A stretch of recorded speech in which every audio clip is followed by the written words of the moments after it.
बिस्मिल्लाहिर्रहमानिर्रहीम। अस्सलामु अलैकुम एवरीवन। कैसे हैं सब? उम्मीद है सब खैरियत से होंगे।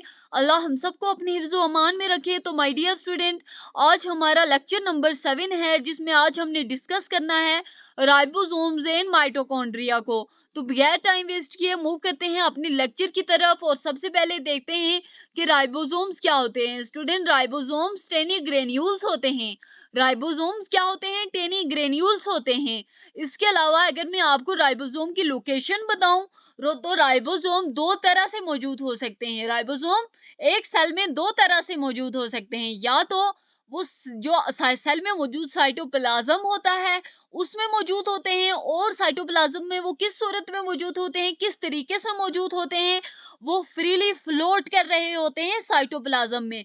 और अगर मैं आपको दूसरे तरीके की बात करूं, दूसरे वे की बात करूं कि जिस वे से राइबोसोम सेल में मौजूद होते हैं, तो वो एंडोप्लाज्मिक रेटिक्यूलम के साथ बॉन्ड हुए होते हैं। एंडोप्लाज्मिक रेटिक्यूलम के साथ बॉन्ड हुए होते हैं।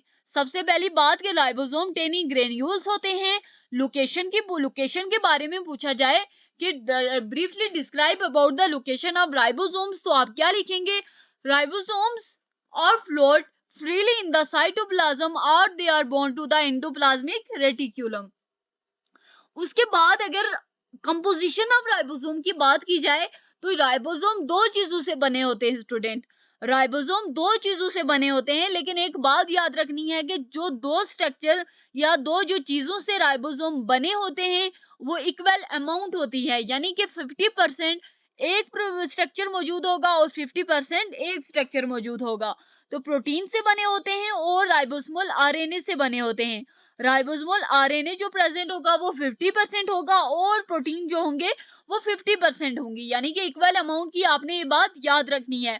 सबसे पहले कि ribosomes are tiny granules. Location की बात पूछी जाए तो साइटोप्लाज्म जो होते हैं वो या तो राइबोसोम जो होते हैं वो साइटोप्लाज्म में फ्रीली फ्लोट कर रहे होते हैं या वो एंडोप्लाज्मिक रेटिक्यूलम के साथ बॉन्ड हुए होते हैं। उसके अलावा अगर राइबोसोम की कंपोजिशन के बारे में पूछा जाए तो आपने क्या कहना है कि राइबोसोम इक्वल अमाउंट से बने हैं। किन किन चीजों के इक्वल अमाउंट से बने हैं? प्रोटीन्स की इक्वल अमाउंट से और राइबोसोमल आरएनए के इक्वल अमाउंट से।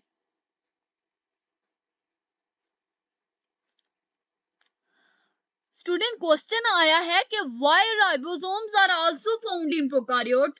स्टूडेंट, आपके जहन में कोई आंसर है इसके बारे में कि प्रोकारियोट्स में राइबोसोम क्यों मौजूद होते हैं? यानी कि यूकारियोट्स में तो लाजमी वो मौजूद होंगे ही, लेकिन पूछा गया है कि राइबोसोम प्रोकारियोट्स में भी क्यों पाए जाते हैं? राइबोसोम प्रोकारियोट्स में भी क्यों पाए जाते हैं? क्यों पाए जाते हैं? क्योंकि जो राइबोसोम होते हैं वो मेम्ब्रेन से बॉन्ड हुए नहीं होते। यानी कि किसी भी मेम्ब्रेन ने राइबोसोम को बॉन्ड नहीं किया होता, राइबोसोम को कवर नहीं किया होता। और यही वजह है कि जिसकी वजह से जो राइबोसोम्स हैं वो प्रोकारियोट्स में भी पाए जाते हैं। इसके अलावा यूकारियोटिक राइबोसोम की बात की जाए तो जो यूकारियोटिक राइबोसोम होते हैं वो प्रोकारियोटिक राइबोसोम से थोड़े बड़े होते हैं। स्टूडेंट, यूकारियोटिक राइबोसोम प्रोकारियोटिक राइबोसोम से थोड़े बड़े होते हैं, हल्के से बड़े होते हैं। So student, why ribosomes are also found in prokaryotes? Ribosomes are not bound by membranes, so they are also found in prokaryotes. Eukaryotic ribosome is slightly larger than prokaryotic ribosome. Move करते हैं next slide की तरफ। Function क्या क्या होते हैं ribosome के?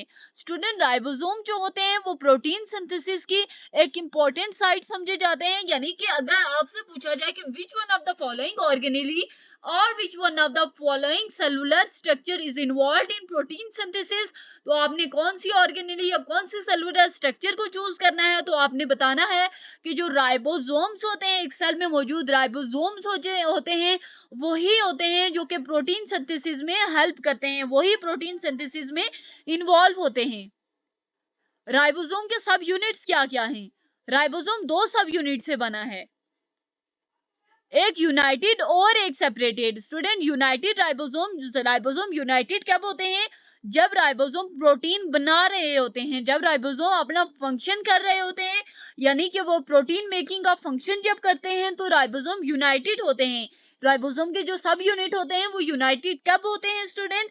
जब राइबोसोम प्रोटीन बना रहे होते हैं। और अगर हम बताएं कि राइबोसोम सेपरेट किस वक्त होते हैं, तो राइबोसोम जब अपना काम खत्म कर देते हैं तो इनके जो सब यूनिट होते हैं वो एक दूसरे से अलग हो जाते हैं। स्टूडेंट, राइबोसोम के सब यूनिट कब एक दूसरे से अलग हो जाते हैं?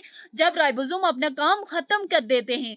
सबसे पहले स्टूडेंट, फंक्शन क्या है राइबोसोम का? फंक्शन ये है कि राइबोसोम प्रोटीन सिंथेसिस की एक इंपॉर्टेंट साइट है। उसके अलावा राइबोसोम के कितने सब यूनिट हैं? राइबोसोम के 2 सब यूनिट हैं, एक यूनाइटेड और एक सेपरेटेड। स्टूडेंट, राइबोसोम के जो सब यूनिट यूनाइटेड कब होते हैं? जब राइबोसोम अपना फंक्शन कर रहे होते हैं। और राइबोसोम का फंक्शन क्या होता है कि प्रोटीन मेकिंग का फंक्शन होता है। और जब वो प्रोटीन मेकिंग का फंक्शन करना छोड़ देते हैं, बंद कर देते हैं, तब उनके जो सब यूनिट होते हैं वो एक दूसरे से अलग हो जाते हैं। अब देखते हैं हम माइटोकॉन्ड्रिया क्या होता है। स्टूडेंट, जो माइटोकॉन्ड्रिया होता है एक डबल मेम्ब्रेन बॉन्डेड ऑर्गेनेली होती है, यानी कि ये एक ऐसी ऑर्गेनेली होती है जिसको एक डबल मेम्ब्रेन ने बॉन्ड किया होता है। स्टूडेंट, माइटोकॉन्ड्रिया कैसी ऑर्गेनेलीज होती हैं? माइटोकॉन्ड्रिया ऐसी ऑर्गेनेलीज होती हैं जिनको एक डबल मेम्ब्रेन ने बॉन्ड किया होता है। इसी वजह से माइटोकॉन्ड्रिया को क्या कहा जाता है कि माइटोकॉन्ड्रिया क्या है? एक डबल मेम्ब्रेन बॉन्डेड ऑर्गेनेलीज हैं जो सिर्फ और सिर्फ यूकारियोट्स में पाई जाती हैं। स्टूडेंट, माइटोकॉन्ड्रिया को सेल का एनर्जी प्रोडक्शन सेंटर क्यों कहा जाता है? स्टूडेंट, माइटोकॉन्ड्रिया को सेल का एनर्जी प्रोडक्शन सेंटर क्यों कहा जाता है? क्या आपको इस क्वेश्चन के बारे में कोई आइडिया है? क्या आपको इस चीज के बारे में कोई कॉन्सेप्ट है कि माइटोकॉन्ड्रिया को सेल का एनर्जी प्रोडक्शन सेंटर क्यों समझा जाता है? तो मैं आपको बताती हूँ कि वो क्या करते हैं। सेल में जो एरोबिक रेस्पिरेशन का प्रोसेस होता है वो कौन कैरी आउट करते हैं? वो माइटोकॉन्ड्रिया ऐसी ऑर्गेनेलीज होती हैं जो सेल के अंदर जो एरोबिक रेस्पिरेशन का प्रोसेस हो रहा होता है वो कौन कैरी आउट करता है? वो माइटोकॉन्ड्रिया कैरी आउट करता है। और यही वजह है कि इस ऑर्गेनेली को सेल का एनर्जी प्रोडक्शन सेंटर कहा जाता है। तो माइटोकॉन्ड्रिया को अगर आपसे पूछा जाए कि माइटोकॉन्ड्रिया को सेल का एनर्जी प्रोडक्शन सेंटर क्यों कहा जाता है, तो आपने सिर्फ नीचे ये 2 लाइंस लिख लेनी है। आपने क्या कहना है कि they carry out aerobic respiration of the cell, so they are the energy centres of the cell, energy production centres of the cell.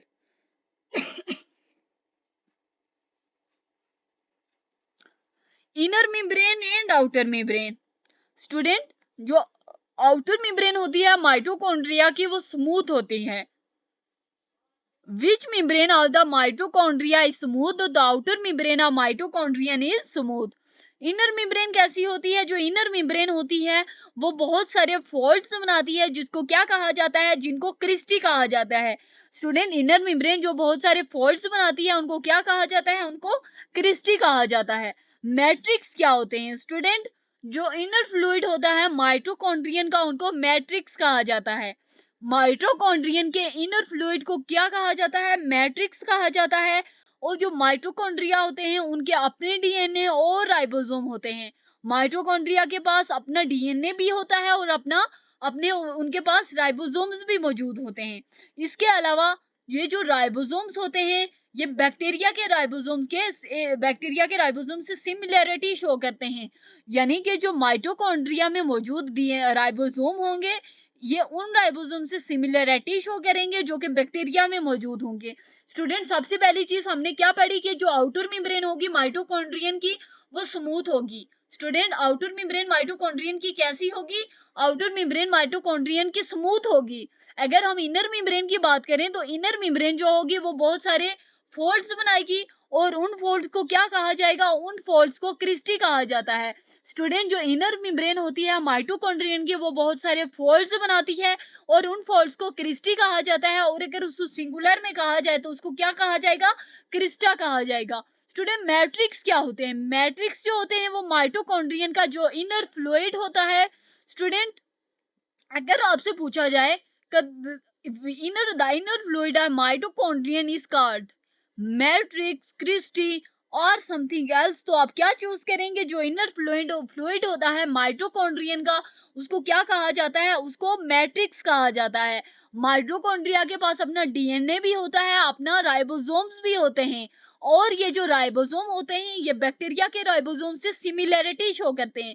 Hope so आपको लेक्चर क्लियर हो गया होगा, आपको ये दोनों ऑर्गेनेलीज क्लियर हो गई होंगी, एक एक चीज आपको समझ आ गई होगी। फिर भी अगर आपकी समझ में कोई भी कमी है, आपको कोई भी चीज समझ नहीं आई है, तो आप कमेंट करके मुझे बताएं, मैं फिर इसके ऊपर एक लेक्चर बनाऊंगी और उस चीज को फिर क्लियर कर दूंगी। थैंक्स फॉर वॉचिंग, मिलते हैं नेक्स्ट वीडियो में।